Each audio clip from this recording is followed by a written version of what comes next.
brand new, fresh out of the box Prime Minister Andy Burnham has taken office facing deep public pessimism. New Ipsos polling is showing that a huge 83% of Britons believe that the country is heading in the wrong direction, while only half of you are satisfied with your living standards. Confidence in the NHS has also fallen sharply, with just 1 in 4 describing healthcare as good quality. Researchers say Mr Burnham must deliver real improvements to rebuild public trust. So, given this record level of public discord, just what advice would you give the new Prime Minister to repair what many would call broken Britain? Niall Gardner, let me come to you on this. The figures on this poll are genuinely shocking, but not at all unexpected. I think it's fair to say. This is one of these stories where it's like, well, stop the press. The majority of the country are disillusioned, but 83% is huge. Is Andy Burnham the man to turn this around? Hardly, Bev. This is what socialism does to countries. It destroys them. And actually, I just came back from London last night, and there's no feel-good factor with Andy Burnham coming in. It's just more of the same. Far left-wing socialist policies, out-of-touch government. In fact, Burnham's not even elected, is he? I mean, he has no democratic mandate, and he's the new Prime Minister of Great Britain. He has no qualifications for the job. The broken nation mirage inside Andy Burnham's 83% crisis. 83%. That is not just a statistical anomaly, it is an absolute wall of public disillusionment. Welcome to Britain Underneath, where we peel back the polished political veneer of Westminster to examine what is really happening across the United Kingdom. Before we dive straight into the numbers that should be keeping Downing Street awake at night, please take a moment to subscribe to Britain Underneath. Joining our community directly supports this channel, helps us deliver sharp, analytical commentary, and ensures you remain genuinely informed amidst the daily noise. Make sure to stay tuned right until the very end, as the final data point completely alters how we view Westminster's current trajectory. It's not surprising that the British people feel so disillusioned with the state of the country. And unless we have a general election soon, unless the socialists are thrown out of power, frankly, we're not going to see a turnaround in the UK. This is a nation that was once the world superpower, but today is on its knees thanks to the ravages of left-wing socialist rule. And Andy Burnham, frankly, his entire vision, if even one can actually make any sense of what he's saying, his entire vision really is third-rate, is backward-looking. He's looking back to the 1970s for inspiration. He's looking even to Neil Kinnock in the 1980s, who Margaret Thatcher thrashed over and over again. And so you've got a Prime Minister who's literally stuck in the socialist past. And let's not forget what Labour did to Britain in the 1970s, taking Britain to the verge of bankruptcy. In fact, the UK had to go to the IMF for a loan to be bailed. A fresh face at number 10 rarely faces an atmosphere quite this chilly. Prime Minister Andy Burnham has officially stepped through that famous black door, inheriting an in-tray overflowing with public fatigue, economic stagnation, and institutional decline. An eye-opening State of the Nation report from Ipsos reveals that over 8 out of 10 Britons believe the country is travelling down entirely the wrong track. To put that into perspective, back in the late 80s, that figure sat at 55%. We have moved from healthy British scepticism straight into profound public alienation. Let us break down what is truly driving this mood. For starters, the concept of social mobility in modern Britain appears to be crumbling. Only a quarter of the population currently believes that merit and hard work allow the best people to rise to the top regardless of their background. But what do you make of, though, Niall, of the fact that we've only had this Labour government for 2 years? We had a big C Conservative government for 14 years. This has been a long time in the making. Do you blame the Tories as well? Yeah, they're not without blame either, actually. Excuse me, I do think the the Conservatives failed very significantly on issues such as mass migration, many other issues. They also back policies such as net zero. Fortunately, now the Conservatives are moving in a far better direction. And also, of course, you have reform led by Nigel Farage, who I think, if a general election were to be held today, Farage would be the Prime Minister. Reform would be the biggest single party.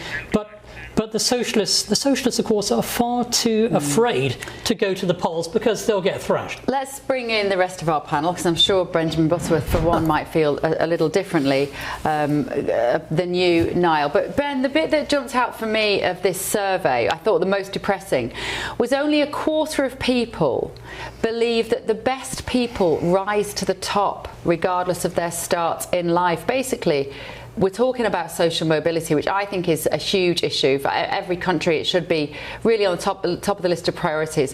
In 1989, that figure was 52% felt that those who didn't have the best start in life could rise to the top.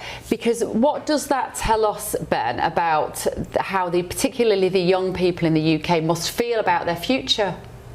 Yeah, I mean, I wouldn't be surprised if part of this is actually the fact that the media is rather more ruthless today in social media than it was decades ago. So there's a bit more cynicism about the people at the top and their backgrounds because we know more about how they get there and some of their rather obvious flaws. But I think it continues to be a big problem. And I think one of the things that people under 40, if we can use that definition of young people, is that their ability to get from a modest background, even a poor one, into comfort has become a lot more difficult. There has been a generational shift in the cost of basics.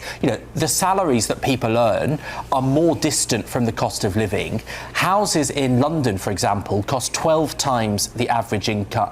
In 1989, more than half the country retained that belief. When young people look at average housing costs reaching up to 12 times local incomes, paired with entry-level job markets transformed by automation, that cynicism becomes entirely rational.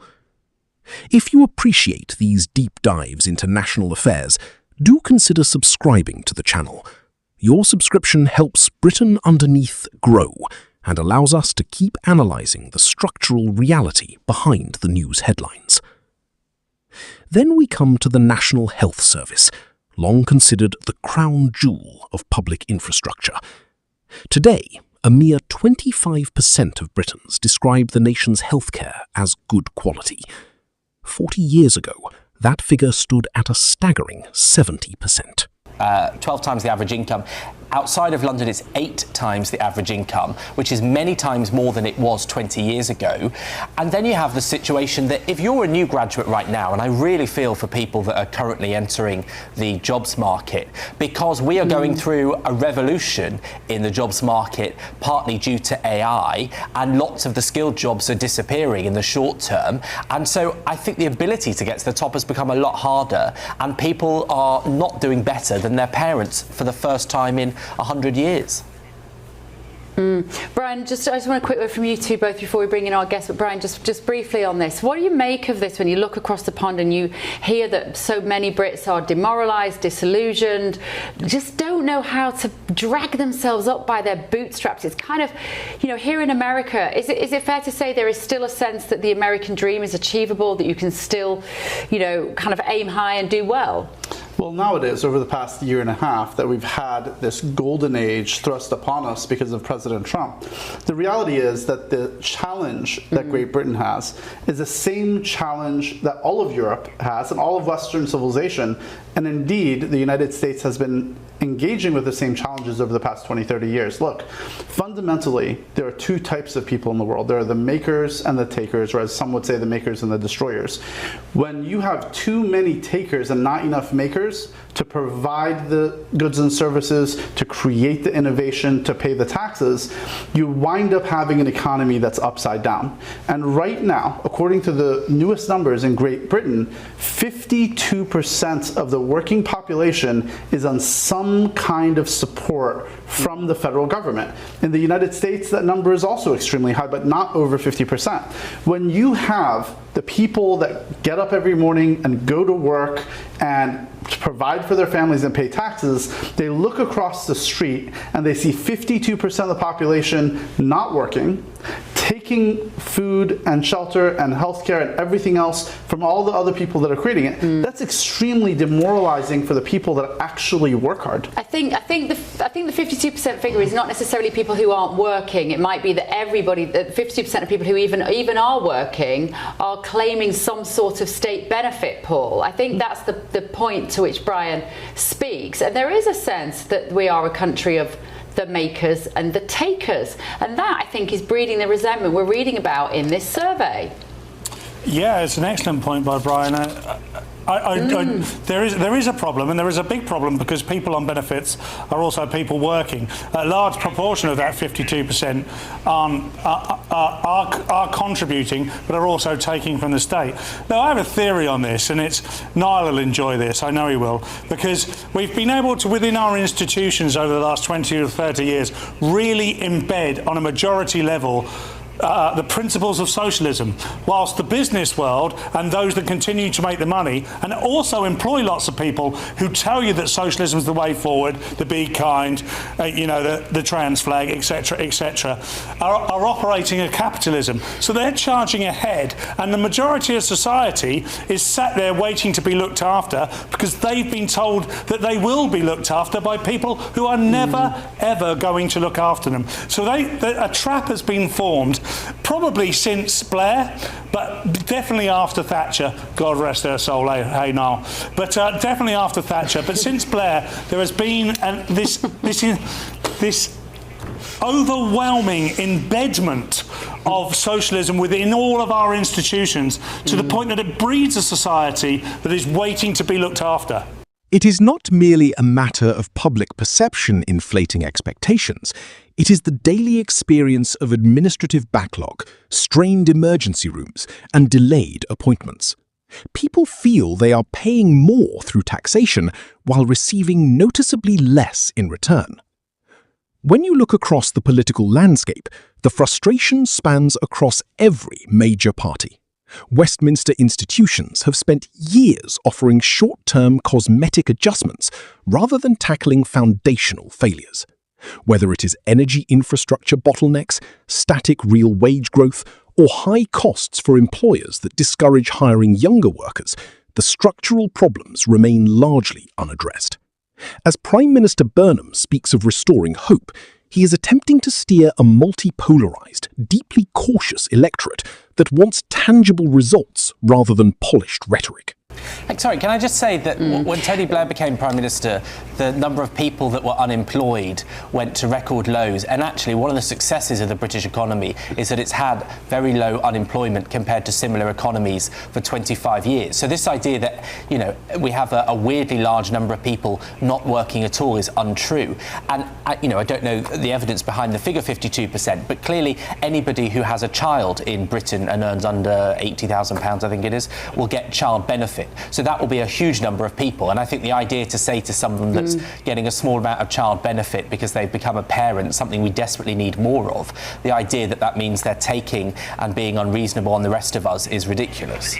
Take a breath, because digesting these shifts requires stepping back from the immediate outrage and examining the long-term patterns. The British public has not necessarily become irrational. Rather, voters have become intensely pragmatic observers of their own living standards. Only half of citizens report satisfaction with their current economic standard of living. When living costs rise while institutional support weakens, confidence naturally erodes. Navigating this reality will require more than clever communication. It demands authentic policy trade-offs, genuine investment in productivity, and a realistic approach to public service reform. Whether the current administration can turn deep-seated doubt back into national optimism remains the ultimate test of this political era. Navigating this reality will require more than clever communication. It demands authentic policy trade-offs, genuine investment in productivity, and a realistic approach to public service reform. Whether the current administration can turn deep-seated doubt back into national optimism remains the ultimate test of this political era. If you found this analysis insightful, please hit the subscribe button for Britain Underneath. Pleading for your support is simply about building a stronger platform together. Subscribing helps the channel continue producing independent, high-standard commentary on British politics. Be sure to return for our upcoming coverage as we continue to track Downing Street's next moves. Stay informed, stay critical, and we will see you in the next video.